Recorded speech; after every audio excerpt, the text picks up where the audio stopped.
What's up, guys? Barry Gaming here, back with some more testing of Idle Heroes with Interstellar Hunter Patricia. Now, we have a really good spot that we're at. We're in 3-3 in this one. And I kind of changed our hero back to being the way, well, she should be. I need to check one thing. I did not see how the Betty is set up. Betty doesn't have anything. That's not good. Need to give Betty something. Energy?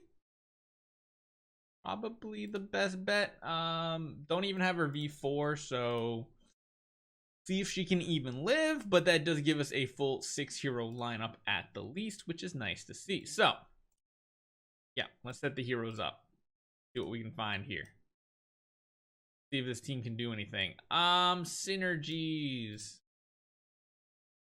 I guess, and then yeah, we have her core of origin. Let's see if we can break through where this account was previously stuck. I feel like it's probably going to be a no because it's going to be comparing it to like a Lord of Fear Aspen, but she is a pretty tanky hero overall, and if she does have the chance to go the rounds, she might be able to do a lot of damage. Problem being, we got crowd controlled before we even got to go, and there's an enemy ticks, which means our attack value is going to be going down. But you can see here, this is literally still all in round one. Like ooh, I think she dodged it. Now, she survived because she has a lot of all damage reduction, but again, she's getting crowd controlled before she even gets to go, which is what typically Betty helps you do. However, on an account like this, Betty's not very usable here. She does get that immediate CC off, but as you guys can see, without the sublimations, without the core of origin, her chance to CC is very, very low, and that's something I want to talk about here in the future. I did talk about this in the Betty video, like the build guide video, but I just want to make it painfully clear. Betty is not great until you get her core of origin. Really is not that useful of a hero. Let's see if we'll actually get an attack off for once. No, of course not. Why? Because King Barton. Yeah, that's pretty poopy. Maybe we should run like a crown on the Betty as well, but again, I feel like this account was a former Lord of Fear Aspen one based on the heroes that were built, and yeah, you just run into some of these waves that are really tricky. That was actually pretty good.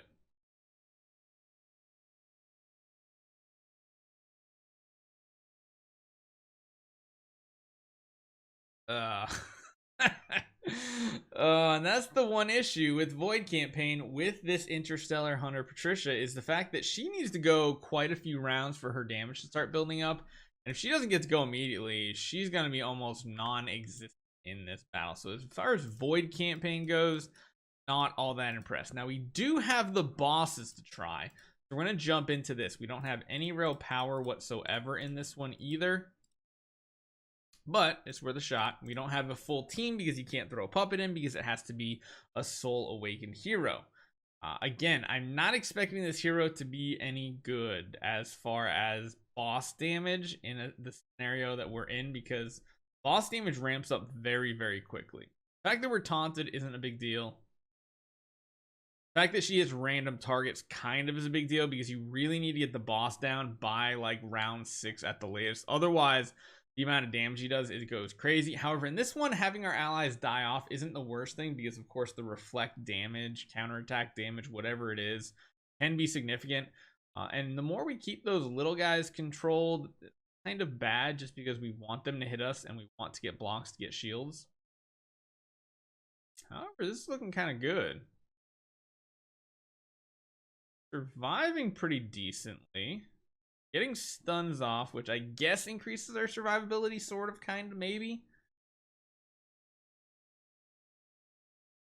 Actually surprising me the amount of damage she is doing up against this boss here. Wow. I did not expect that, to be honest. I really did not expect that. Holy cow. I was really not expecting that. Getting some Destiny transition stuff on this account is pretty sweet.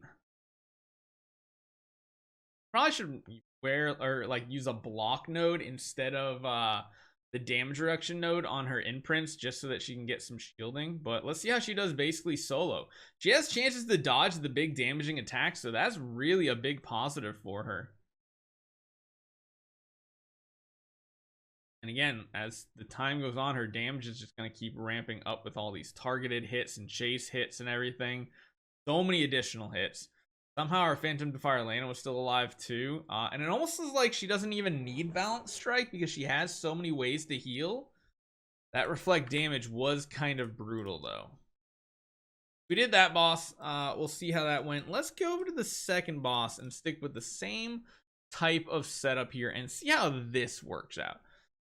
But again, pretty good overall so far. Now there is a lot of crowd control in this one. Luckily her core does give the team control immunity, which is cool. But if we are getting CC'd before we even get to go, that means we're not going to be doing any damage, and that means less healing as well. Yeah, that's going to be a tough one for this hero. I don't know how we'll do with that, but maybe, just maybe we can get further in the first one here. It's not super powering up our account because of course there's still things we need to do on this account to power up the hero first. Still need to go up to level 120, which in reality, I think we got the resources for it. No, we don't have the stellar shards. That's the issue. But going with a crown and maybe running Balance Strike instead of Unbending Will would make this possible. So that's something we're gonna have to take a look and see. Of course, Aspen Dungeon will be able to test tomorrow with this. I don't know how far we've gotten. I don't know if there's a way to actually see that. It just tells you up to here. It doesn't tell you if you've gone further. I guess we could take a leaderboard real quick. Maybe leaderboard will help us decide where we are. My guess is maybe in purgatory, but not far. Oh man, we might not know. We're not even on the leaderboard. Good lord, so many people are very high up on the leaderboard nowadays, up into the 200s. That's cool to see that more people are up that far. Yeah, and again, this is another weird hero where Melodic Strings doesn't actually help us too much. And again, based on what we see here, we got like Rui Scepters and stuff. I feel like this was an Aspen account, especially when you look at the hero list here too. Even you take a screenshot there. Has a lot of the tenants that you'd want for a Lord of Fear Aspen.